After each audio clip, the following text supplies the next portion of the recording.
Good morning, friends. So we are continuing with our chapter linear equation in two variables. We have learned four methods so far: the graphical method, the substitution method, elimination method, and cross multiplication method. Now we are going to do problem sums, and in the problem sums, since it is not mentioned which method to use, you can choose your own method. But if it is mentioned to solve by a particular method, then you have to follow that method. Now let us do this sum. The age of the father is twice the sum of ages of his two children. After 20 years, his age will be equal to the sum of the ages of the children. Find the age of the father. So we say, let the age of father be x. So the age of the father is x. Now it is given the father's age is twice the sum of ages of his two children. So there are two children and it will be the sum of the ages. So should I take the two separate children separately? Say one's age is y and one's age is z. Or I can directly say let the sum of ages of children be y. Okay? Now just for the clarification, I'm writing here this y is equal to a plus b. What does it mean? That one child has got the age a, another child has got the age b. So sum of their ages a plus b is y. So I wrote it y. Now what is the relation given? The age of the father is twice the sum. Sum is how much? Y. So this is equation number 1, the relation. Okay? Now what will happen after 20 years? After 20 years, father's age will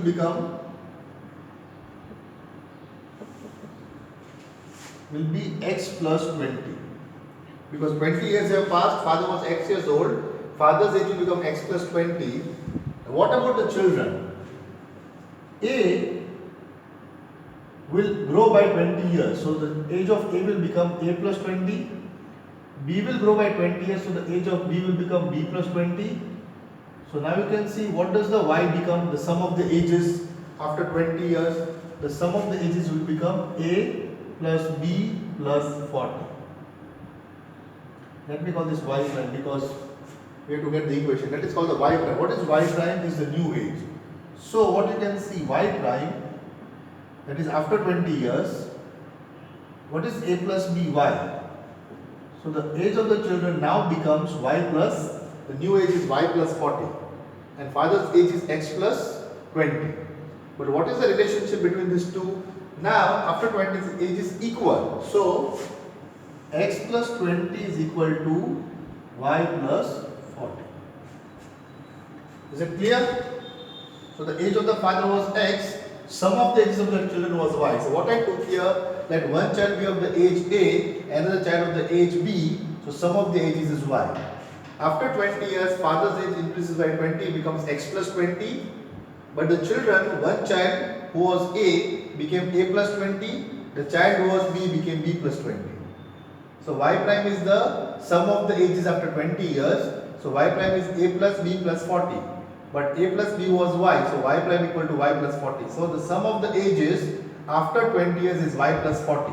And the equation given is after 20 years, age of the father is equal to the sum of the ages. So we got two equations. Now we just solve this equation. So how will we solve them? Instead of x, I will replace and put 2y. So here we get 2y plus 20 equal to y plus 40. So taking y on this side, 2y minus y equal to 40 minus 20. So this implies y is equal to 20. But we have to find the age of the father. We got y to 20.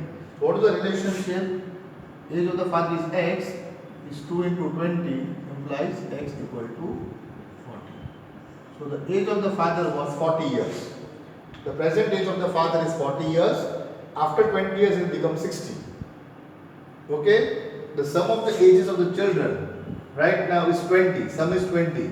But after 20 years, A will grow by 20, B will grow by 20, so 20 plus 40. So the age of the father is 40 years. So this is one type of question where we have applied the rules and solved the sum. Okay, let us look at another problem now. Now we have another question. In a competitive examination, 1 mark is awarded for the right answer and half mark is deducted for the wrong answer. Jaya answered 120 questions and got 90 marks. How many questions did she answer correctly? So this is not the kind of board exam. We have a board exam. In the board exam, for the right answers you get the marks, but for the wrong answers your marks are not cut. In a competitive exam, right answer is awarded marks. In the wrong answer, the marks are deducted. For example, in the JEE, if you know, have you heard about the JEE examination? In the JEE, you get 4 marks for the right answer and 1 mark is cut, means you get -1 for the wrong answer. So this is a type of question here. In a competitive exam, 1 mark is awarded for the right answer and half mark is deducted, means cut, it is given -1/2 for the wrong answer. In the board that does not happen. Right answers give you the marks, but in the wrong answers no marks are cut. And 90 marks she got. We have to find how many did she answer correctly. So here what will we take? You have to just see in this question what you need to assume. So let us say, let the number of correct answers be x, means x she answers correctly. Let the number of wrong answers. Let us say she gave x answers correct and y answers wrong. Now she answered 120 question, means totally the right and the wrong together she answered were 120 questions. This is our equation number 1. Now how she got the marks? For every correct question she got 1 mark. So she answered x questions correctly, so 1 mark she got for every correct answer. So if she answered 10 correctly, she got 1 into 10, 10 marks. If she answered 50 correctly, 1 into 50. Now, for the wrong answers, half mark is cut, means -1/2, and she got how many marks? 90 marks. So, on taking the LCM, what will we get? 2 ones are 2 here. So, 2x minus y equal to, and 2 in the denominator goes into the numerator, 2x and y equal to 90. So, we get 2x minus y, 92 is 180. This is our equation number 2. So the right answers plus wrong answers, she answered 120 question. So x plus y equal to 120. Now for every right answer 1 mark, for every wrong answer half mark is cut. So 2 into x, 2x, I put a minus y upon equal to 90. So we got these two equations. So we'll write the second equation down here. And I hope now this has become very simple. So now you can see this y is the same, minus plus. So we add the equations, minus y plus y gets cut, 2x plus x, 3x, 180 plus 120, 300. So 3x equal to 300 implies x equal to 100. So you can check it out now. The correct answers are 100. Just for verification, the wrong answers will be 20. So for every correct answer she got 1 mark. So she got 100 marks for the right answers, but 20 wrong. So half mark is cut for each answer, so minus 10. So 100 minus 10, she got 90 marks. So she answered 120 questions, out of which 100 were correct and 20 were wrong. But we are only told to find how much did she answer correctly. So the number of correct answers are 100. So remember, in competitive examination, the instructions are given. You have to be very careful in reading the instructions. There is a bank exam, railway exam, the JEE and other institute have got competitive examinations. Whenever you go for a competitive examination, always read the instructions properly. How many marks for the correct answer? Are marks being cut for the wrong answer? If marks are being cut for the wrong answer and don't know the answer, don't try to attempt. If there is no marks deducted for the wrong answer, then you can always write an answer because they are not cutting the marks. So, in every competitive exam, be very careful to read the instructions properly. Okay? Now let us try another type of example. Okay? What is this question? Janku sold a table and a chair for rupees 1050, making a profit of 10% on the table and 25% on the chair. If she had taken 25% on the table and 10% on the chair, she would have got rupees 1065. Find the cost price of each. Now, this sum is having profit and loss. Only profit, no loss, but the sum is based on the previous lesson of profit and loss. So I hope in the previous standard you have understood profit and loss completely. Now, though this is a sum of linear equation in two variables, it has got another mathematical topic of profit and loss. So you can see in mathematics, the base has to be very good enough to help you to solve the sums. Now I hope you do remember profit and loss. Yes? But anyway, let us do the sum. We have to find the cost price of each. So, how do we do? Let the CP, that is cost price of table, be X. Let the CP of chair be Y. So the original price of the table and the chair is X and Y. Now, you know SP equal to profit plus CP. But what is profit equal to? Profit equal to profit percent upon 100 into CP. Yes? So we can directly let SP equal to, so we have to, what we have to do here? She has sold this for 1050. How? The CP of the table was X, the CP of the chair was Y. First she made 10% profit on the table and then sold it, and 25% on the chair and sold it. But when she sold both of them, she got 1050 rupees. So you can see here now, we have to use this formula. So in the first case, what is the profit equal to? So profit is 10% of CP. What is the CP of the table? X. And what is the profit percent? 10. So we get 10 upon 100 into X. So we get 10x upon 100. Is it clear? So the profit on the table is this much. But we have to find the SP. So what is the SP? What is the CP? The CP is X. Profit is 10x upon 100 and the CP is X. So when you take the LCM, you get 110x upon 100. Is this clear to you? This is a sum based on profit and loss. So I hope these steps are clear to you. I'll say it again. She is selling a table and a chair for 1050, making a profit of 10% on the table, 25% on the chair. But we have to find the cost price. So I have to let the cost price of table be X and chair be Y. Now the formula of profit is profit percent upon 100 into CP. So what is the profit percent? 10 upon 100 and the CP of the table is X. So the profit is 10x upon 100, not 110. This is 10x upon 100. Right? Now SP equal to profit plus CP or CP plus profit. Profit is 10x upon 100 and CP is X. So adding this two I multiply here. So 100x plus 10x is 110x upon 100. So what am I getting here? For the chair, 110x upon 100 plus 25% on the chair. So this time I will make them 25 and this becomes Y. So this becomes 25y upon 100. Okay, I am not going to change everything upon 100. Now here 25y upon 100 plus y. So what it becomes now? 100 into y, 100y, 125y. Okay, so she sold the chair at 10% profit and this at 25% profit. Then she earned 1050.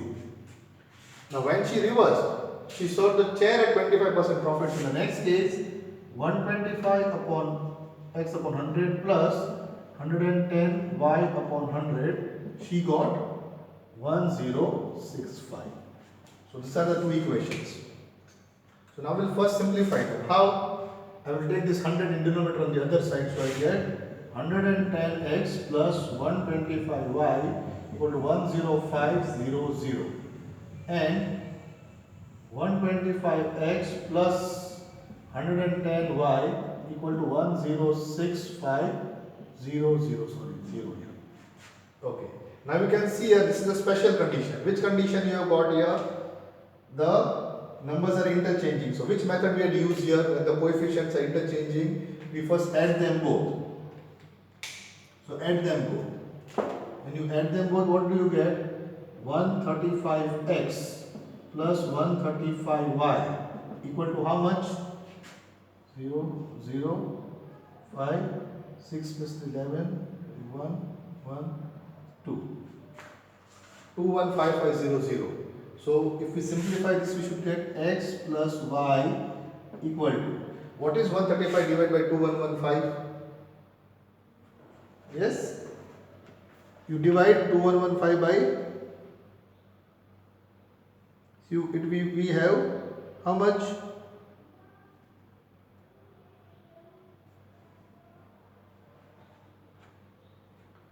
$135. Yes, how will you solve it? You will write 2155, you will divide by 135. Do it. Sorry, this 110 plus 125 is 235. 235 we get, okay, so we get 9s are, so x plus y equal to 900, equation 1. Now we will subtract. So 125 minus 110 will give us 15x, 110 minus 25 minus 15y equal to, subtract, so 0, 0, 5 minus 0 is 5, 6 minus 5 is 1, and this gets cut, so 150, we get x minus y equal to 100, equation number 2. Is it clear to you? So once you added, once you subtracted, now the sum has become easier. So this is the special method we use when the coefficients are interchanging. So we have x plus y equal to 900, x minus y equal to 100. On adding them both, the y gets cut, 2x equal to 1000. So x equal to 500. And putting the value here, we'll get y equal to 400. So the cost of the table is rupees 500, cost of the chair is rupees 400. So you can revise this sum and see again what we have done. But here again, to solve this sum, you should be very properly aware of this chapter of profit and loss. It's a formula based sum, so the formula you should know very thoroughly. Okay, let us see another sum now. Now with another question, look at this question. It takes 12 hours to fill a swimming pool using 2 pipes. So when you are using 2 pipes, it takes 12 hours for the swimming pool to fill. If the pipe, now these 2 pipes are different pipes. If the pipe with the larger diameter is used for 4 hours and the smaller diameter pipe is used for 9 hours, it fills half of the pool. How long does it take for each pipe to fill the pool separately? Now you can see this question is a question of linear equation in 2 variables, but it uses something here called time and work. Now have you ever in your previous classes done time and work or work and time? How is this sum done? Let us see. You have to find out how long does it take for each pipe to fill the pool separately. So let the pipe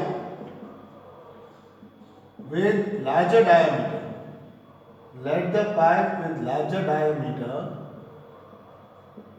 take x hours. Okay, so we have got a pipe with a larger diameter. Let us say that this pipe separately to fill the pool takes x hours, and let the pipe with smaller diameter separately takes y hours. Now you have to understand one thing, we have got only one pool. The pipe with the larger diameter can fill the pool in x hours. The pipe with the smaller diameter can fill the pool in y hours. But now for this sum, we have to use something called work and time.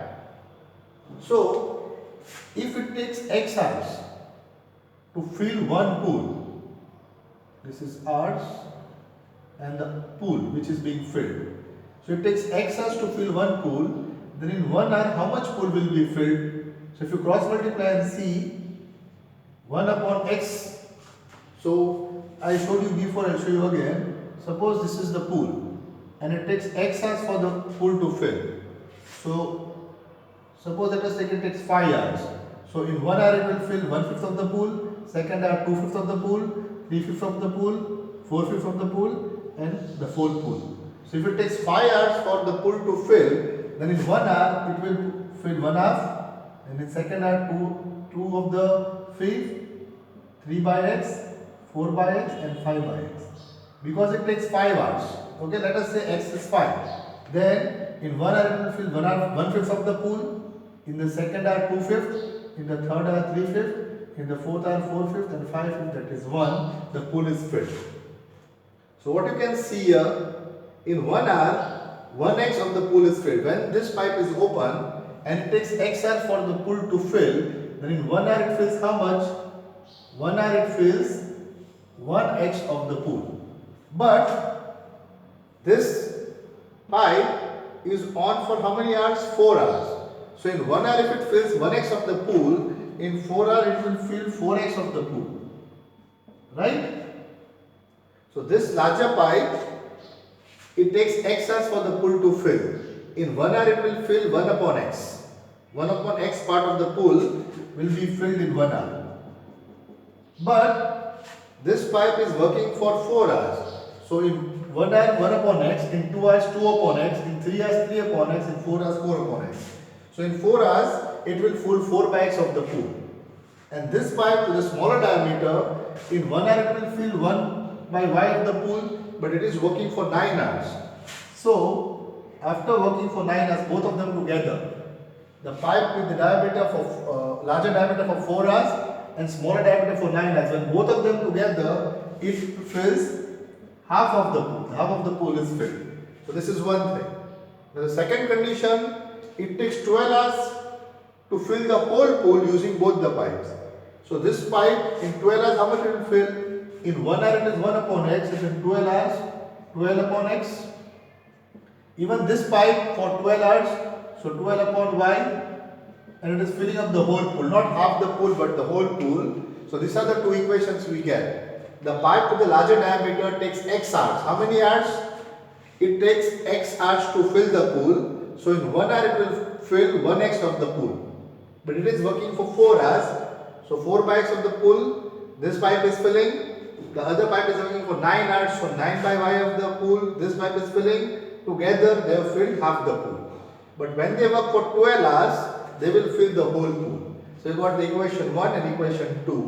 Now you can see they are in which form? So what will we do here? You know what we do here, right? This kind of sums you have done before. So this kind of equations, this kind of questions will give this equations. So what we take? Let 1 upon x equal to a and 1 upon y equal to b.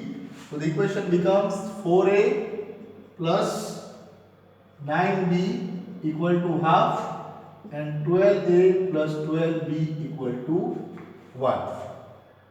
Clear? 12a plus 12b equal to 1. So then how will we solve? You can take the LCM here first. 2 4s are 8, 9 2s are 18 equal to 1. So we get this. Now how will we solve? What is the LCM of 12? Or you can take the LCM of 18 and 12 or 8 and 12. The LCM is 24. So this equation I'll multiply with 3. And this equation I'll multiply with 2. So what do I get? 24a plus 54b equal to 3 and 24a plus 24b equal to 2. On subtraction, you get 30b equal to 1 or b equal to 1 upon 30. So we have got 1 upon y equal to b. So 1 upon y equal to 1 upon 30 implies y equal to 30. So y will take, this pipe takes 30 hours. How do we find the x? B equal to 1 upon 30, so put the value and find the a. Can you do that? You have to put the value of b and find the a. B is equal to 1 upon 30. So we'll put in this equation. First one, 8a plus 18 into 1 upon 30 equal to 1. 6 3s are 6 5s are. So 8a equal to 1 minus 3 upon 5. I brought it on this side. So 8a is equal to 5 ones are 5 minus 3, 2 upon 5. So a is equal to 2 upon 5 into 2 upon 5, and 8 will come down 1 upon 8. So 1 to the 4 is a is equal to 1 upon 20. So we get a is equal to 1 upon 20. But what is a 1 upon x? So 1 upon x equal to 1 upon 20 implies x equal to 20. So this pipe with the larger diameter takes 20 yards and the smaller diameter will take 30 yards. So this sum is, again I told you, sum in linear equations, but this is work and time. So the previous chapters you have done in the previous years, work and time, profit and loss, all this have to be remembered. You have to recall all of that to make your equations. So if you follow what I did here in work and time, okay, the larger pipe, the pipe with the larger diameter takes x hours, means it fills the whole pool in x hours. So in 1 hour, how much it fills? 1x of the pool. So remember that we have to do in work and time, we have to find the rate of doing work. So what is the rate of doing work? It fills the whole pool in x hours. So the rate of doing work is 1 upon x. So in 1 hour it does 1 upon x work. So in 4 hours it does 4 upon x work. 9 hours the smaller pipe does 9 upon y work does. And when we add both the water, half of the pool is filled. But when they work for 12 hours, the whole pool is filled. So once we get this equation, then you know how to solve it. So do it and then get your answer. But remember, in this question, you should know the topic of work and time. Okay, now read this question carefully. A 2-digit number is obtained by multiplying the sum of the digits by 8 and subtracting 5, or by multiplying the difference of the digits by 16 and adding 3. We have to find the number. Now how do you make a 2-digit number? Let us see. A 2-digit number has got a tens place and a units place. Okay, so a 2-digit number has got tens place, units place, and we have a number.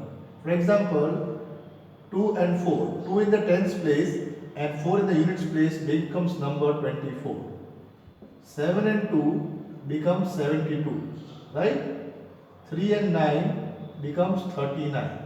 So if the tens digit is x and the units digit is y, what is the number? Can you find out? It's a 2-digit number with different digits. So I have called tens digit and units digit. When the tens digit is 2 and unit is 4, the number is 24. When it is 7 and 2, it is 72. 3 and 9, 39. X and y, should we write xy? No. Why? xy means x into y. So if this is the condition, 3 9s should be 18, 7 2s are 14, 2 4s are 8. So xy is not the number. So how do you obtain the original number? So what you do, the tens digit is multiplied by 10 and added to the units digit. So 2 tens are 20 plus 4 24, 7 tens are 70 plus 2 72, 3 tens are 30 plus 9 39, and 10 plus x is 10x plus y. So the original number is 10x plus y. This is the number whose tens digit is x and unit digit is y. Also remember, if you reverse the digits, means suppose the number is 24, you reverse it becomes 42. Reverse the digits. So when you reverse the digits, the number becomes 10y plus x. This is just for your information, but you can see what the question actually is. So I hope you understood the question. It's a 2-digit number. So I will say let tens digit be x and units digit be y. So the number has got this number. X is the tens digit and y is the units digit. Now what is it saying? The number will be 10x plus y. Okay? How? Tens digit is x. So x into 10 plus y is our number. Now a 2-digit number is obtained by multiplying the sum of the digits by 8. Means you take the sum of the digits, x and y, the sum of the digits, and multiply by 8 and subtract 5 means minus 5. So what will you get? 10x plus y equal to, open the bracket, 8x plus 8y minus 5.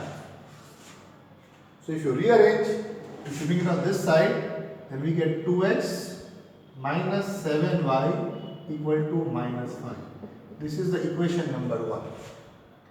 Now it also says you can obtain this number by multiplying sum of the digits by 8 and subtracting 5, or multiply. You can also get the number. Again the number is what? 10x plus y is our number. 10x plus y can be obtained by multiplying difference of the digit by 16. Means difference of the digits is now x minus y. I multiply x minus y by 16 and adding 3.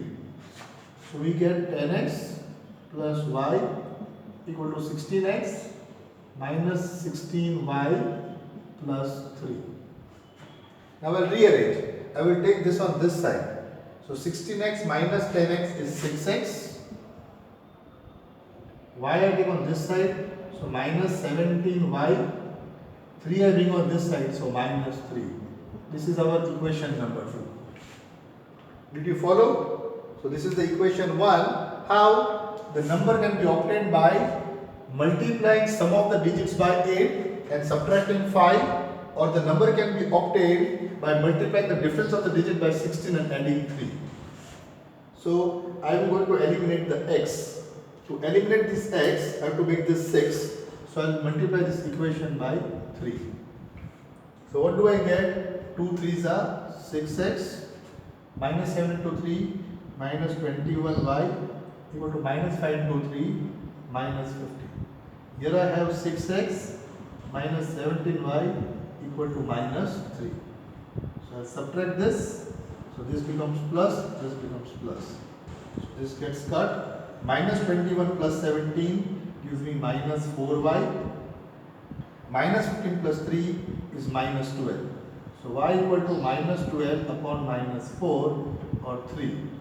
So what I have got? I have got y is equal to 3. So this digit is 3. The unit digit is 3. Now how do I find the x digit? Very simple. I put the value of y here. So what I get?